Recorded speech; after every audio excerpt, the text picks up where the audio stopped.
This is Local Edition. I'm Brad Pomerantz in San Diego County. Today we are joined by the mayor of Escondido. His name is Sam Abed, and Escondido is on the move. Talk to us about the, I guess we could say, transformation of your beautiful city. Thank you. You know, first, I'm a very proud immigrant to America. I love my city. I love my country. And we'll talk about that soon. I was elected a council member in 2004 and mayor in 2010.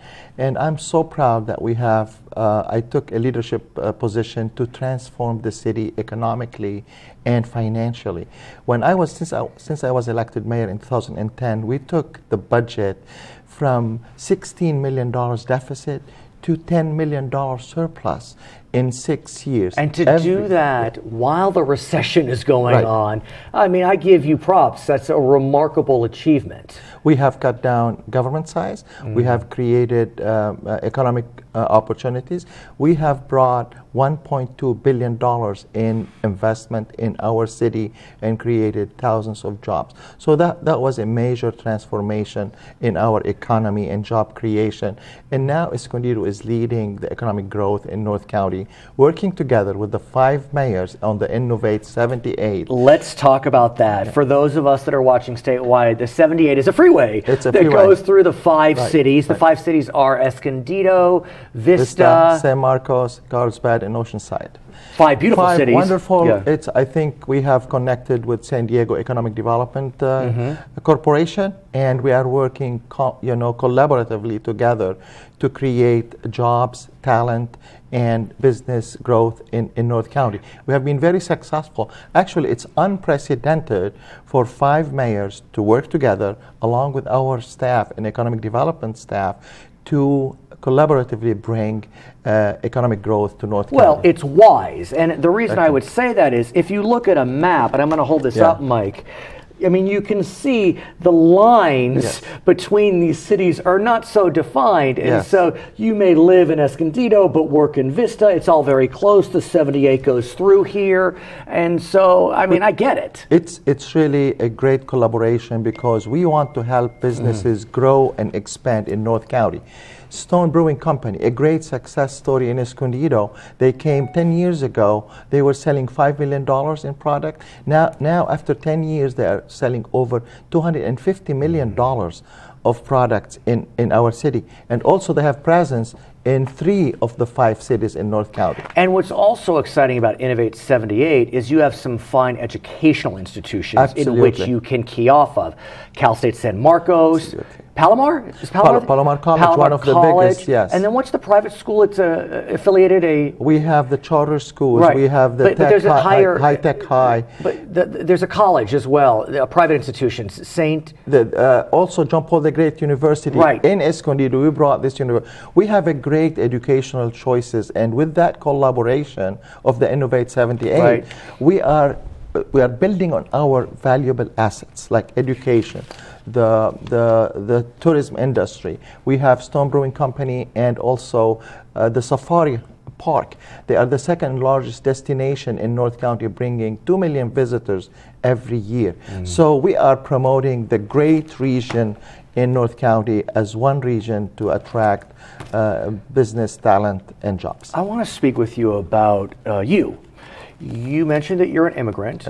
You come to us from Lebanon via France, via Italy. And I think you would agree with me that these are difficult times right now for individuals of Middle Eastern descent that may be trying to immigrate to America. What we know is that in 2016, 1,450 Syrian refugees came to California, 800 of them in San Diego County.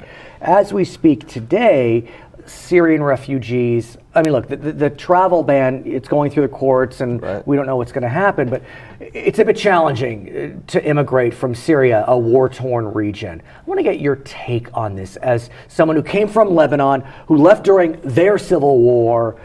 I want to get your take. The United States is not the only country affected by this tragedy. It's really tragedy when you have millions of people displaced. It is the political climate and the lack of economic opportunities in the Middle East, like Syria and Iraq, that's triggering this tragedy. In Lebanon, we are 4 million residents. We have 2 million refugees between Syrian, Palestinian, and Iraqi refugees. Can you imagine a country with 4 million people absorbing 50% of their population? Truly. And the churches and the private sector is doing what they can to help the kids and families. You know, here in the U.S., it is a tragic thing. But I believe that we should work together with collaboration with Europe and the Middle East to make sure people don't really come here to a new country and don't have the economic opportunities as well. And I believe that we have to create a political stability in the Middle East, and we have to create economic opportunity in the Middle East to make sure that we have peace in that place of the world. But when we think about Europe, you know, Europe has been much more willing to accept refugees. I mean, in Germany alone, they've accepted close to 1 million refugees. Sweden's accepting refugees. Accepting refugees is one thing, and solving the problem is another. We cannot continue with this war. We need to finish ISIS. ISIS is a problem in the Middle East. They are religiously driven, and they are a threat to our democracy. So I believe they are making progress militarily.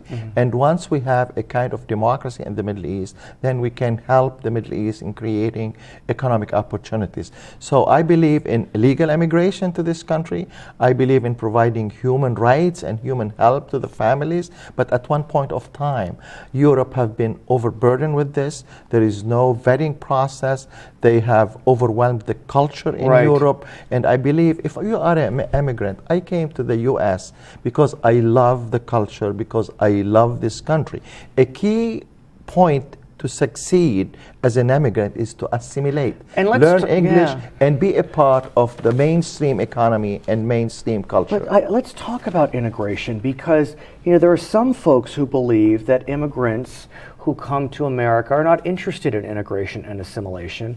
What I understand is, I mean, look, you're an anecdote, but you assimilated. We all have friends of Arab American descent, of Latino descent. This is a good example of me realizing the American dream in a big way. And my goal in politics is to help every resident in Escondido. We have 150,000 residents, half of them are Hispanic. My goal is to help all residents attain the American dream. But you have to assimilate. If you want to promote your culture and your flag and your values in a foreign country, I don't think you're not going to be successful. There's got to be a balance. You have to assimilate. Still be proud. I mean, you're proud of your heritage. I am proud of my heritage. At the same time, I'm loyal to this country and to the values of this country. I still go to the Lebanese festival. I still celebrate the Lebanese food. But I think we have to assimilate.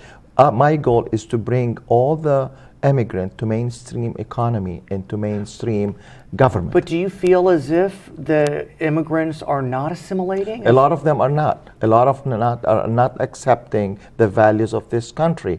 And I think that's why the European countries, they feel threatened by an overwhelming culture that's different than theirs. Are we accepting them? We are accepting them. The private sector is doing a good job. The churches are helping those. But we have to make sure whoever comes to America love this country, willing to assimilate, and willing to be a part of this mainstream culture of America. If you don't, you're going to struggle. You're not going to succeed. His name is Sam Abed. He is the mayor of beautiful Escondido, California, which is in North County of San Diego. My name is Brad Pomerantz. I want to thank you so much for joining us on Local Edition. Okay, thank you.